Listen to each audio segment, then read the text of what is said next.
tudo bem? Sou a professora Márcia Farias e hoje nós vamos falar sobre as participações societárias permanentes. Bem, pessoal, esse é um assunto bastante extenso. Na verdade, não tem como falarmos aí sobre participações societárias permanentes com todos os seus detalhes, variações, em apenas 20 ou 30 minutos de vídeo aqui. Mas hoje nós vamos começar falando sobre a equivalência patrimonial.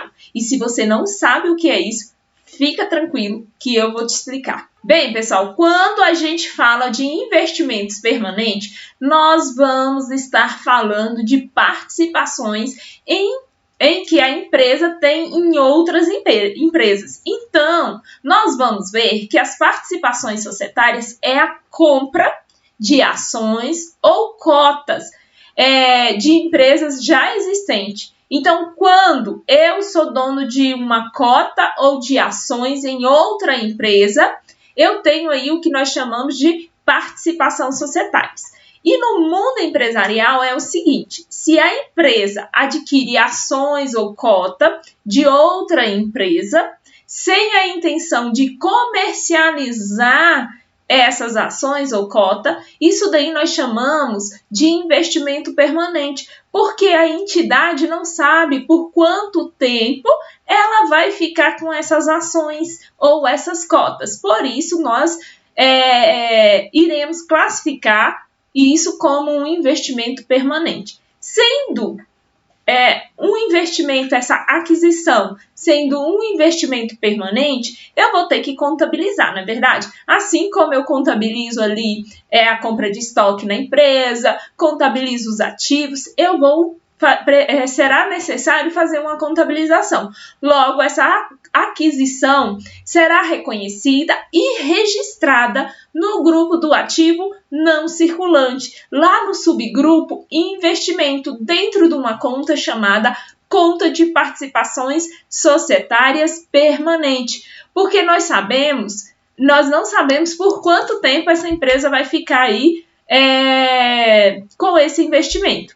E então nós vamos falar um pouquinho aí primeiro sobre a equivalência patrimonial. E aí nós vamos ver agora o que a legislação nos apresenta sobre equivalência patrimonial. Bem, pessoal, o CPC 18, então isso daqui vai estar de acordo com o CPC 18, e ele diz o seguinte: método de equivalência patrimonial é um método de contabilização por meio do qual o investimento inicialmente é reconhecido pelo custo e a partir daí é ajustado para refletir as alterações pós-aquisição na participação do investidor sobre os ativos líquidos da investida. As receitas e as despesas do investidor incluem sua participação nos lucros ou prejuízos da investida e de outros resultados abrangentes do investidor, incluindo a sua participação em outros resultados abrangentes da investida. E aí nós vamos ter aí o que determina o artigo 248 da Lei 6.404, que ele dispõe o seguinte, que os investimentos permanentes em participação no capital social de sociedades coligadas, sociedades controladas, sociedades em conjuntos, serão avaliados pelo método da equivalência patrimonial. Mas já nós vamos falar aí sobre essas coligadas e controladas. Primeiro vamos nos ater aqui, o método de equivalência patrimonial é o método de contabilização por meio do qual o investimento inicialmente é reconhecido pelo custo. Então, pessoal, veja bem, nós vamos primeiro nos atentar até essa parte inicial aqui para facilitar o entendimento sobre esse método de equivalência patrimonial. Então, imagine a seguinte situação. Nós temos aí a empresa A, que é uma investidora que adquiriu participação societária na empresa B, no capital dessa empresa B aí. E logo, essa empresa B, ela tem um patrimônio líquido de R$1.000. Nós vamos colocar R$1.000 porque fica mais fácil aí para fins de cálculo. Nesse caso, eu tenho então a empresa A que adquiriu 40% do capital social das ações aqui dessa empresa B. Logo, eu vou reconhecer quanto aqui de participação societária. Bem, pessoal, eu vou pagar, então, pela essa aquisição aí, o valor de quanto? De R$400, porque é 40% em cima do PL da entidade. Esse foi o valor. Só que para começarmos a entender, nós vamos começar com uma aquisição correspondente ao valor patrimonial, para facilitar o entendimento. Mais à frente, nem sempre vai ocorrer que a empresa vai adquirir essas ações pelo valor do patrimônio líquido ali, ou seja, o valor contábil. Então, nesse momento, nós vamos seguir somente o que diz a parte inicial aqui do CPC, que eu vou contabilizar isso no primeiro momento, no momento inicial, pelo método de custo. Mas vamos lá. Então, nós vimos aí que ela tem um patrimônio líquido de 1 milhão. Então, a contabilidade que nos interessa vai ser a contabilidade referente à empresa A. É essa contabilidade aqui que vai nos interessar, que é a contabilidade da investidora. Primeiro, pessoal, nós vamos reconhecer a contabilização aí, igual de aquisição de outros bens. Então, nós vamos reconhecer essa contabilização. Professora, como que eu vou reconhecer isso? Igual quando você reconhece ali a compra de um estoque de mercadoria. Você não vai debitar, não vai creditar caixa e debitar mercadorias, estoque de mercadoria, porque houve a entrada de um ativo, mas em contrapartida saiu dinheiro do banco ou do caixa, ou você adquiriu uma obrigação com fornecedores. Aqui vai ser a mesma coisa. Então, nós vamos reconhecer a contabilização normal. Então, nesse caso, pessoal, nós vamos ter aí, uma entrada. Então, nesse caso, nós vamos fazer o quê? Vou debitar 400 aqui em investimento permanente, que nós falamos agora há pouco, que quando a empresa investidora adquire esse investimento, ele vai ficar lá no ativo não circulante da entidade lá dentro do grupo investimento. Então, nós vamos debitar aumentando o ativo e vamos creditar o banco, porque saiu do banco aqui o dinheiro para a aquisição dessa participação societária. Então, até aqui, pessoal, tá tranquilo? Perfeito.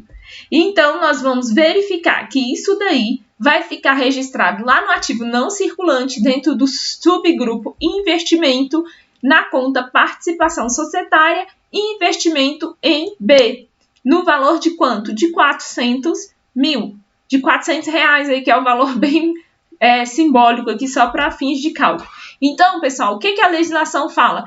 Que tudo que ocorrer, toda movimentação que passar a ocorrer aqui dentro do patrimônio da entidade B, vai ser necessário refletir isso dentro da investidora. Então, pessoal, nós temos duas formas de avaliar os investimentos permanentes. Uma é pelo método de custo, a outra é pelo método da equivalência patrimonial. E nós vamos ver que pelo método de custo consiste que eu vou fazer essa avaliação pelo regime de caixa. Já no método da avaliação pela equivalência patrimonial, nós vamos reconhecer isso pelo método nós vamos reconhecer pelo regime de competência. E daí você vai falar, professora, mas eu posso escolher, a entidade pode, a empresa pode escolher qual o método que ela quer avaliar os seus investimentos, se ela quer avaliar pelo método de custo ou se ela quer avaliar pelo método de equivalência patrimonial? Não. Por quê, pessoal? Porque a legislação diz o seguinte: as demais entidades eu vou avaliar pelo método de custo. Quais são essas demais? Todas aquelas que não aparecem, que não são obrigadas a serem avaliadas pelo método de equivalência patrimonial. E nós vamos ver que a legislação nos apresenta que eu vou avaliar pelo método de equivalência patrimonial as coligadas, as controladas, as sociedades do mesmo grupo econômico e também as sociedades controladas em conjunto. Já já nós vamos saber o que é cada uma dessas aqui, como que eu vou classificar uma entidade, se ela é coligada ou controlada. Então, pessoal, nesse primeiro momento, o que eu preciso que vocês entendam aqui? Que os investimentos permanentes, eles podem ser avaliados pelo método de custo e pelo método da equivalência patrimonial. Porém, nós vamos verificar o seguinte, que o método da equivalência patrimonial, a legislação me diz que eu vou avaliar as empresas coligadas, as controladas, as sociedades do mesmo grupo econômico e sociedades controladas em conjunto. As demais, que não são essas, elas podem ser avaliadas pelo método de custo. E nós vimos que o método de custo, ele vai seguir o regime de caixa. Já o método da equivalência patrimonial, ele vai seguir o quê? O regime de competência. Então, vamos verificar agora um exemplo como que fica esse reconhecimento pelo método, pelo regime de caixa e pelo regime de competência. Então, vamos lá, pessoal. Olha, vamos então tentar entender aí. A sociedade empresária A adquiriu aí participação societária no capital de B. B tinha um PL de 1 milhão, de 1.000, e ela adquiriu aí 10%, então 10% do PL é R$100. A entidade B pegou essa participação e colocou aí nas suas atividades operacionais. Vamos dizer aqui que foi no exercício social de X1. Quando foi lá no final do exercício social de X1, ela obteve um lucro líquido do exercício aí, no valor de 300 reais. E no ano seguinte, ela distribuiu, olha só, dividendos no valor de 200, certo? Então, vamos imaginar que 100 aí ela colocou colocou ali nas reservas, certo? E independentemente do lucro da investida, nós sabemos que 40% desse lucro, que 10% desse lucro, que é a participação societária aqui de A, pertence a quem? Pertence a A, porque essa é o percentual que ela tem. E pelo método da equivalência patrimonial aqui, olha só, pessoal, ela reconhece no próprio ano que ela apurou o lucro, mesmo não tendo distribuído a sua proporção aí dos 10%. Então, nesse caso, eu vou precisar, no final do exercício aí, vir aqui e reconhecer pelo método de equivalência patrimonial o quê? O percentual de participação que ela tem. Então, nesse caso aqui, eu vou reconhecer o quê? 10% dos R$300 que foi o lucro. Então, eu vou reconhecer R$30 aqui, aonde? Pelo método de equivalência patrimonial, e isso vai refletir lá dentro do investimento lá em B, dentro dessa entidade. Por quê? Porque tudo que acontece aqui, pelo método de equivalência patrimonial, eu preciso refletir isso dentro da investidora, dentro do balanço patrimonial da investidora. Porém, pessoal, e aí a contrapartida vai ser o quê? Investimento em B, e a contrapartida vai ser o quê? Um crédito de receita de equivalência patrimonial. Então, eu reconheci isso. Porém, lá já pelo método de custo, eu vou reconhecer isso somente quando for distribuído esses dividendos. Então, quando a investida distribuir, ela vai receber e reconhecer a receita referente a esses dividendos. Então, vamos supor aqui que lá no final de X2 foi que ela distribuiu esses dividendos. Então, somente aqui que eu vou vir aqui, ó, e reconhecer isso pelo método de custo, somente quando dos recebimentos. E aqui eu vou reconhecer quanto? 10% do valor que está sendo distribuído, que é 10% de R$200. É esse o valor que nós vamos reconhecer aí pelo método, pelo regime de caixa. Então, vamos seguir aí.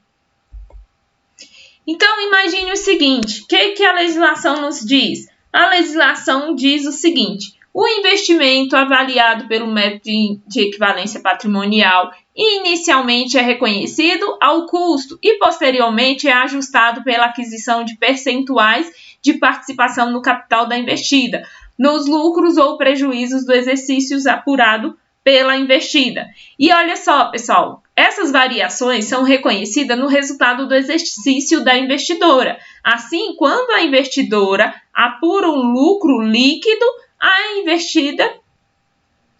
investidora reconhecerá no resultado do exercício um ganho de equivalência patrimonial. Se por outro lado ela tiver um prejuízo, apurar um prejuízo, ela vai reconhecer isso lá no seu resultado, que é na DRE, uma perda de equivalência patrimonial. Então, nós vamos fazer aqui um outro exemplo. Por quê, pessoal? Porque nós vamos ver que sempre que houver um ganho, eu vou pegar um percentual de participação no capital da investida vezes o lucro líquido do exercício. E vou registrar isso de que forma?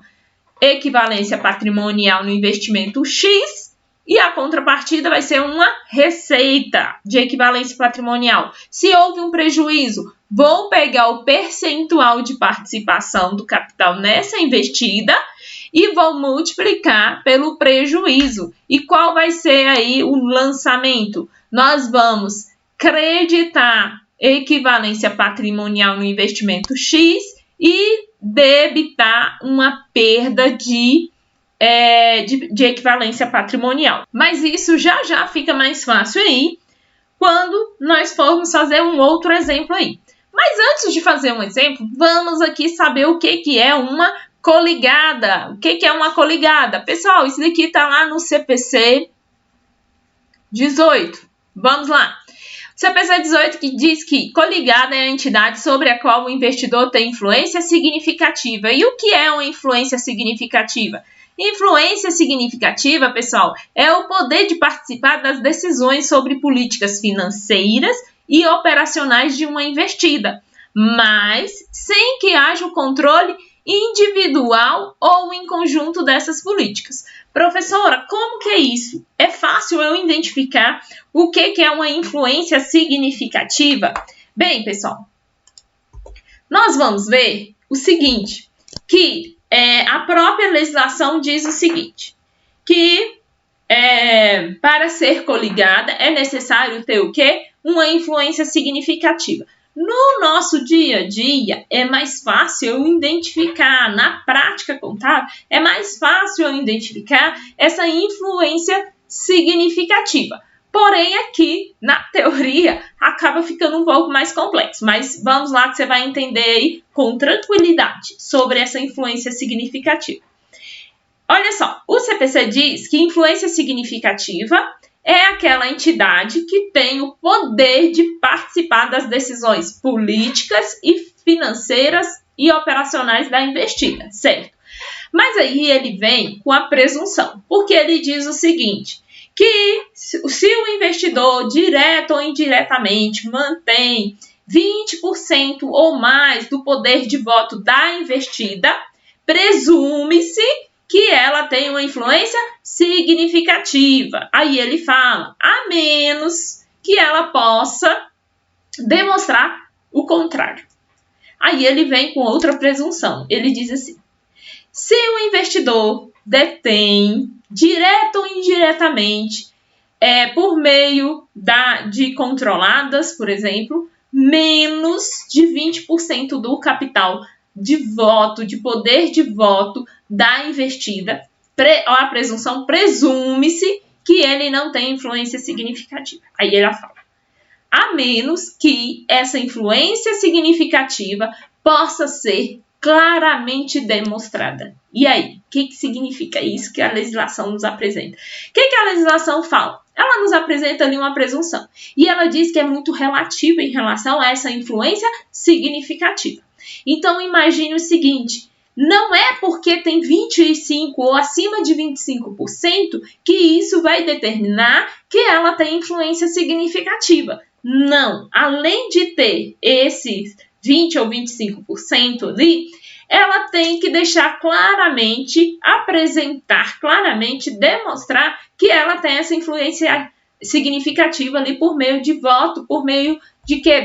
De participar das decisões políticas administrativas e operacionais dessa investida. Então, pode acontecer de uma entidade que tem 18%, que é menos de 20% do capital, mas ela apresenta de forma clara que ela tem uma influência significativa, porque ela participa do conselho de administração, ou porque ela tem um membro que participa da diretoria, ou que ela participa dos processos de elaboração de políticas, ou de operações materiais entre investidor e investida. Nesse caso, e tudo isso é o que? São evidências de que ela tem uma influência significativa. O contrário também pode acontecer. Eu posso ter uma empresa que tem 30% ali de participação no capital, porém, ela não tem poder de voto, ela não tem influência nenhuma.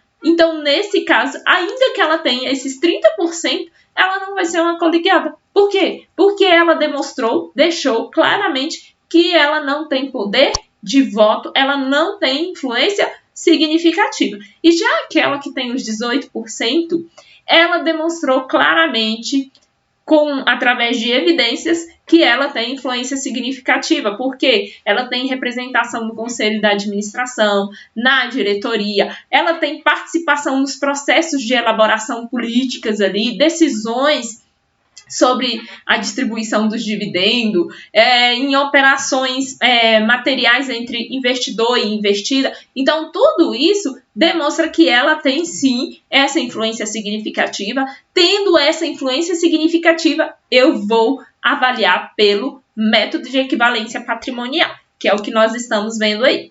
Então, pessoal, olha só. Vamos lá no item 6 do CPC. O item 6 do CPC 18 informa que a existência de influência significativa, por investidor, geralmente é evidenciada por uma ou mais das seguintes formas. Então, olha só, é o que eu comentei com os senhores. Representação no conselho de administração ou da diretoria, participação nos processos de elaboração políticas, inclusive em decisões sobre dividendos e outras distribuições, operações materiais entre investidor e investida, intercâmbio de diretores e gerentes, fornecimento de informações técnicas essencial. Então, tudo isso daí nos apresenta que ela tem uma influência significativa. Tendo essa influência significativa, eu vou aplicar o método de equivalência patrimonial, não tem escolha. Agora nós vamos ver o que é uma controlada. De acordo com o CPC 18, controlada é a entidade, incluindo aquela não constituída sob a forma de sociedade, tal como uma parceria, na qual a controladora, diretamente ou por meio de outras controladas, é titular de direito de sócio que lhe assegure de modo permanente preponderância nas deliberações sociais e o poder de eleger a maioria dos administradores. Então, coligada, pessoal, para que ocorra o controle, a investida, a controladora, ela tem que ter direta ou indiretamente mais de 50% das ações com direito a voto na investida, que no caso é a controlada. Então, para ser controladora, é necessário ter um capital acima de 50%. E nesse ponto aqui, pessoal, vale destacar que o capital social de uma companhia, ele pode ser formado por ações preferenciais, que não tem direito a voto, e por ações ordinárias, que é aquela que tem direito a voto. E aí nós vamos ver que capital votante são as ações ordinárias e capital não votante são as ações preferenciais. E aí a nossa legislação, a nossa Lei 6.404, lá no artigo 15, ele diz o seguinte: o percentual máximo, ele traz um limite sobre as ações preferenciais. Por quê? Porque ele fala que o percentual máximo de ações preferenciais é de 50% do capital social. Ah, professora, eu não posso ter um capital 100% de ações preferenciais Não, por quê? Porque a própria legislação nos apresenta um limite, um percentual máximo de ações preferenciais, que é de quê? 50%. Logo, pessoal, se eu tenho aqui um limite máximo de ações preferenciais, eu tenho um percentual mínimo de ações, o quê? Ordinárias, que corresponde a quanto? Aos outros 50% do capital social. Então, vamos lá entender um pouquinho essa questão do controle. Pessoal, olha só. Lá no livro de Contabilidade Avançada, do professor Ricardo Rios e José Marion, ele nos apresenta tipos de controle. Então, ele diz assim que uma empresa pode controlar a outra de forma direta ou indireta. Então, como que é esse controle direto ou indireto, professora? Então, nós vamos ver aqui que eu tenho a empresa F, que detém 50% do capital votante da empresa G. E a empresa G detém mais de 50% do capital votante da empresa H. Então, sempre eu vou verificar, olha só, pessoal, ele detém mais de 50% do capital votante, detém mais de 50% do capital votante em H. E a F, pessoal, a F não tem, olha só, ela não tem nenhuma participação em H.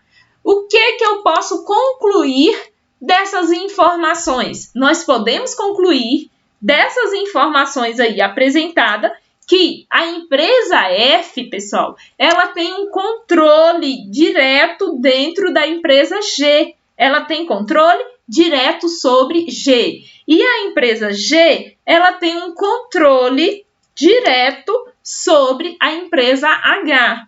E olha só, e apesar da empresa F não ter participação em H, ela indiretamente ela tem o controle na empresa G. Por meio de quem? Por meio da sua controlada. Porque aqui, ó, F controla G. E aí, G controla quem? H. Porém, gente, F controla H indiretamente por meio de quem? Por meio de G. Então, diretamente, F controla G. E indiretamente, F controla H por meio da sua controladora G, certo? Por isso que nós temos aí o chamado controle direto e o controle indireto. Vamos seguir aqui para um exemplo para facilitar aí. Então, vamos lá, pessoal.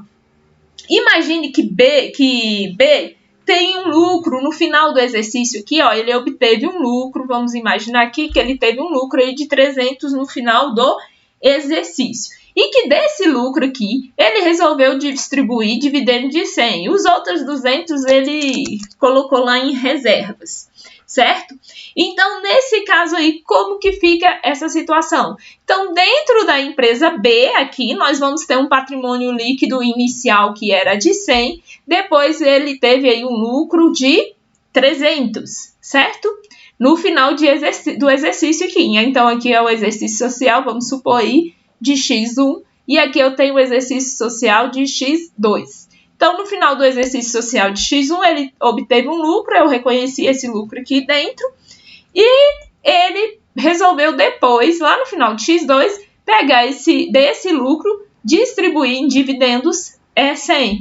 No final, ele teve aí um resultado de 1.200. Pessoal, se eu estou avaliando pelo método de equivalência patrimonial, porque a participação dessa empresa aqui no capital, a participação de A no capital de B é de 40%. Se é de 40%, esse percentual já está me dizendo aí que isso daqui é uma coligada. Se é coligada, eu vou avaliar pelo método de equivalência patrimonial.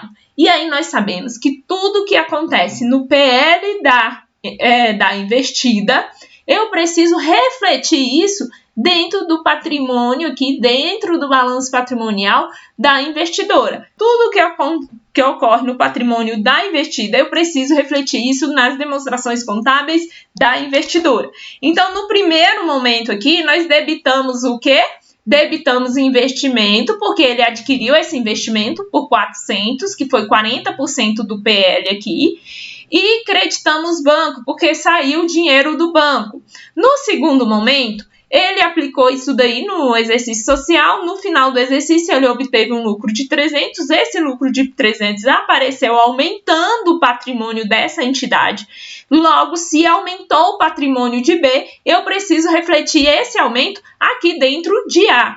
E como que eu vou refletir esse aumento do lucro aqui dentro de A? Pessoal, eu vou aplicar o percentual de participação no lucro. Então, qual é o percentual de participação no lucro? Nesse caso, eu vou vir aqui e vou aplicar 30%, 40% no lucro de 300. Isso daí vai dar o quê? R$120. Então, ele teve um aumento aqui de R$120. E a contrapartida vai ser o quê? Uma receita de equivalência patrimonial no valor de R$120. No segundo momento, vou até mudar aqui a cor da caneta.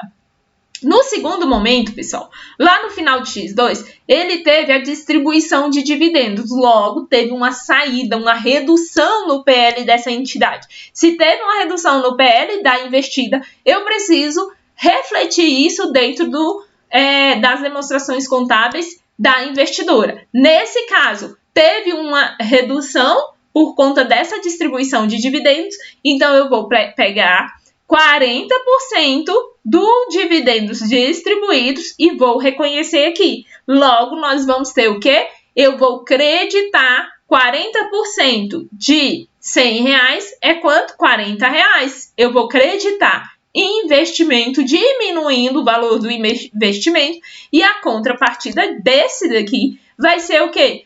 Pode ser dividendos a receber, se ele ainda for receber, ou pode ser a conta banco, se ele já receber de imediato.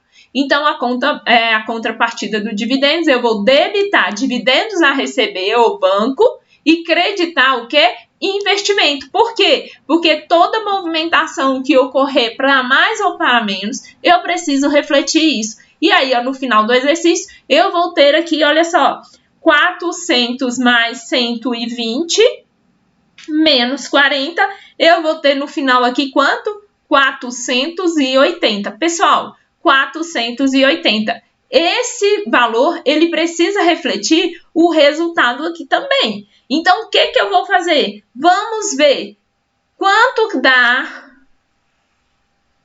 40% de 1.200, porque é o percentual que ele tem. Então, eu vou pegar 40% de 1.200, que é o resultado final aqui, vai dar quanto? 480. Então, a movimentação que ocorreu em B, eu refleti em A. E no final, eles devem ficar com o mesmo valor. Então, pessoal, olha só. Nesse caso aí, o que eu preciso que vocês entendam? Que pelo método de equivalência patrimonial, toda movimentação para mais ou para menos que ocorrer dentro do patrimônio da investida, é necessário refletir isso lá dentro do patrimônio de quem? Da investidora, pessoal. Então, se teve um aumento, eu vou reconhecer esse aumento. Se teve uma redução, eu vou reconhecer essa redução. Teve prejuízo, eu vou reconhecer esse prejuízo lá dentro da investidora. De que forma?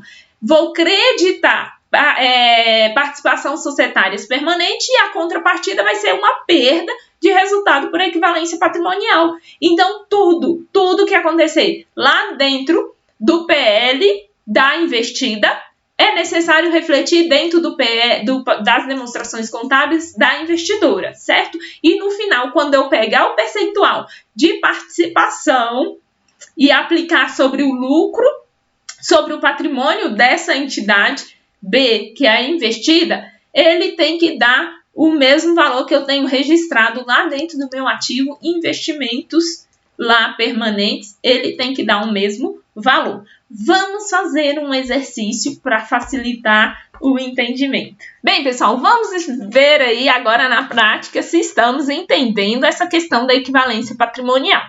Vamos fazer então uma questão do último exame de suficiência, 2021/1 aí.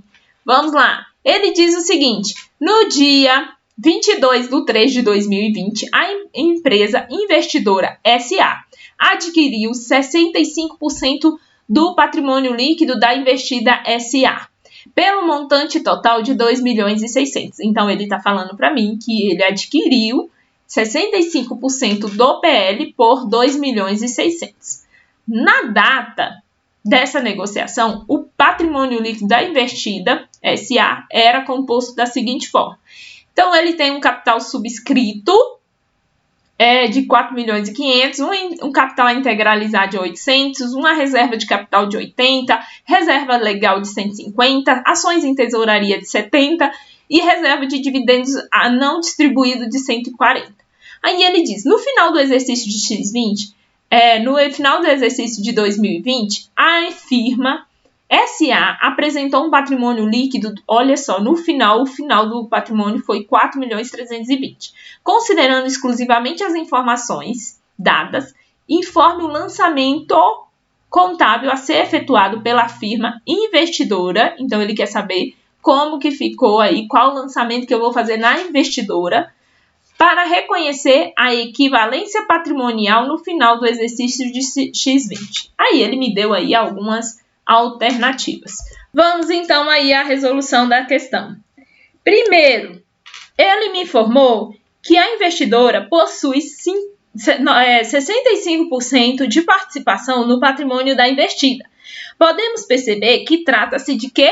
Isso mesmo, de uma controlada, porque ela possui 65% do capital. Então, se ela tem aqui 65% do capital, isso daí se trata de uma controlada, que é o que nós vimos agora há pouco. E ele diz o seguinte: então, se nós estamos diante de uma empresa que é controlada, eu vou aplicar o método de equivalência patrimonial, que é o que ele quer saber aqui. Qual é a equivalência patrimonial no final do exercício de X20? Então, vamos à resolução. Primeiro, nós vamos, pessoal, verificar o valor total do patrimônio dessa investida. Então, nós tínhamos lá, ela apresentou, essas informações foram apresentadas e nós encontramos, então, o valor total do PL, que foi de 4 milhões. Pessoal, perfeito, já encontramos o valor do patrimônio. Agora, nós vamos verificar qual é o valor do PL para 65%. Que foi o quê? O valor adquirido pela investidora SA. Então, nós vamos pegar 4 milhões vezes 65%, que é o percentual de participação. Logo, deu um valor aí de 2.600.000. Pessoal, podemos perceber que nesse caso aqui, olha só, ele adquiriu 65%, no valor de 2.600.000. Eu fui lá, encontrei o valor aqui com essas informações, nós encontramos o valor do patrimônio líquido. Eu apliquei os 65% nesse valor. Então, nós identificamos aqui que nesse caso, não houve nem ágio e nem deságio. Ele pagou 65%, que é o valor contábil. Por que eu estou falando isso? Porque no próximo vídeo nós vamos verificar que pode ocorrer a figura do ágio ou do deságio na aquisição aqui. Mas, por enquanto, não houve nem ágio e nem deságio nesse caso aí. Ao final do exercício, pessoal, a investida teve o quê? Teve um patrimônio líquido de 4.320.000, que foi o que ele nos informou. Então, o próximo passo agora é verificar qual o percentual de participação da entidade nesse patrimônio aí. Então, nós vamos pegar o patrimônio líquido no final, que é 4.320.000, vezes os 65, que é a participação dele. Logo, nós vamos encontrar uma participação de 2.808.000. E agora, pessoal, nós vamos identificar qual vai ser o resultado da equivalência patrimonial. Qual que vai ser o resultado? Eu vou pegar o valor final, o PL final, então eu peguei aqui o PL final, menos o PL inicial. Logo, nós vamos encontrar aí um resultado de equivalência patrimonial de 208. E qual é o lançamento contábil para esse resultado de equivalência patrimonial de 208? Nós vamos debitar investimento, olha só, lá na firma SA, por quê? Porque nós tínhamos um valor inicial que ele adquiriu por 2.600.000. Agora eu vou debitar aumentando esse investimento e vou creditar o quê? Uma receita, vou reconhecer uma receita por equivalência patrimonial. Então, o nosso gabarito aí, pessoal, vai ser qual a letra? Vai ser ali a letra... Vai ser a letra A. Então, nós vamos debitar investimento na firma SA e creditar uma receita de equivalência patrimonial. Por quê? Porque houve um ganho. Se houve um ganho, um aumento, eu debito investimento, aumentando o meu ativo, aumentando o ativo da investida, da investidora. E vou creditar uma receita de equivalência patrimonial. Então, o gabarito aí é a letra A. Vamos seguir aqui para mais um exemplo. Agora, pessoal, vamos ver se todo mundo conseguiu compreender mesmo. Vamos fazer mais um exemplo aí. Agora, dessa vez, um exemplo pelo método de custo. Vamos lá. Exame de suficiência 2020, edição 2. A CIA Laica SA adquiriu 12% das ações da CIA Juma SA em 15 de 3 de 2019, cujo patrimônio líquido era de 1.775.000. No final do exercício desse ano, a CIA Juma apurou um lucro de 36.000 e assumiu em assembleia a distribuição de 50% desse lucro em dividendos a serem pagos lá no dia 2 de 3 de 2020. Então, praticamente um ano depois aí, certo? Então, vamos lá. Sabendo-se que o investimento realizado da CIA Juma é avaliado pelo método de custo. Pessoal, olha só, método de custo. Então, se é pelo método de custo, ela não é uma coligada, ela não é uma controlada, porque se fosse coligada ou controlada, deveria ser avaliado pelo método de equivalência patrimonial. E nesse caso é pelo método de custo. Pelo método de custo, nós sabemos que é pelo regime de caixa.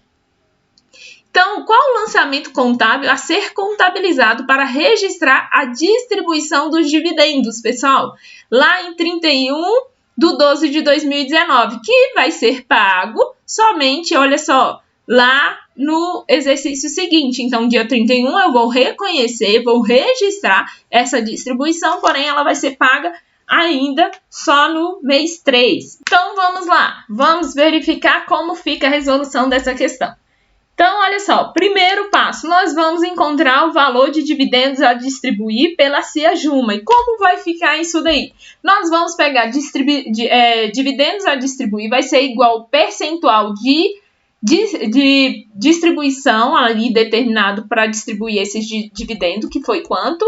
Nós vimos aqui, ó, a Assembleia determinou que a distribuição dos dividendos ia ser de 50%. Então, nós vamos pegar o percentual de distribuição de dividendos vezes o lucro. O lucro, a questão informou que foi de 36.000 vezes 50%, vou ter aí um dividendo a distribuir de 18. Logo, nós vamos agora encontrar o valor de dividendos a receber pela CIA Laica, que é o que ele nos informa. Então, eu vou pegar dividendos a receber é igual ao percentual de participação do capital social da CIA Juma, vezes o dividendos a distribuir. Então, eu vou pegar 18.000, que foi o valor do dividendo que eu encontrei a distribuir, vezes a participação, que é 12%. Logo, eu vou ter aí um dividendos a receber no valor de 2.160. Então, qual vai ser o lançamento aí, pessoal? Logo, nós vamos ter o quê? Bem, pessoal, nós vamos continuar o assunto e também outras questões no próximo vídeo, mas nós vamos precisar sair dessa aula para você sabendo que coligada, para ser uma coligada, é necessário ter uma influência significativa e que a própria legislação determina que essa influência significativa aí é o quê? É o poder de participar ali das decisões políticas financeiras e operacionais da investida. E aí a própria legislação, ela nos apresenta e diz ali que é presume-se uma influência significativa de que forma? Se a empresa tiver 20% ou mais do capital social com poder de voto, mas somente isso? Não, ela tem que demonstrar claramente ali por meio de evidências que ela tem essa influência significativa. O contrário também ocorre. Eu posso ter ali menos de 20% do capital do poder de voto da investida, mas ela tem ali, ela demonstra claramente, através de evidências, que ela tem ali uma influência significativa participando do conselho de administração ou da diretoria da investida, ou realizando operações materiais entre investida e investidor, ou que ela participa dos processos de elaboração de políticas dessa investida e também ali em relação à distribuição dos dividendos. Já a controlada, nós vimos que para ser controlada, a investidora controladora ela tem que ter direta ou indiretamente a mais de 50% das ações com direito a voto nessa investida, nessa controlada. As entidades, sendo uma controlada ou uma coligada, ela vai aplicar o método de equivalência patrimonial. As demais pode ser aplicado o método de custo. No método de custo, eu vou reconhecer pelo regime de caixa. No método da equivalência patrimonial, eu vou reconhecer pelo método de equivalência patrimonial. As demais eu vou reconhecer pelo esse método. E o que é o método de equivalência patrimonial? Diz que tudo que refletir no balanço, no PL da investida, deve refletir lá dentro das demonstrações contábeis da investidora. Então, se houve um aumento no PL, eu vou refletir esse aumento lá dentro das demonstrações contábeis da investidora. Se teve um prejuízo, uma redução, eu também vou refletir isso lá. Qualquer movimentação, para mais ou para menos, eu vou refletir isso dentro das demonstrações contábeis da investidora. Por hoje é só, nós vamos ficar aí, vamos continuar sobre o assunto no próximo vídeo. Espero poder ter contribuído até aqui. Grande abraço e até a próxima!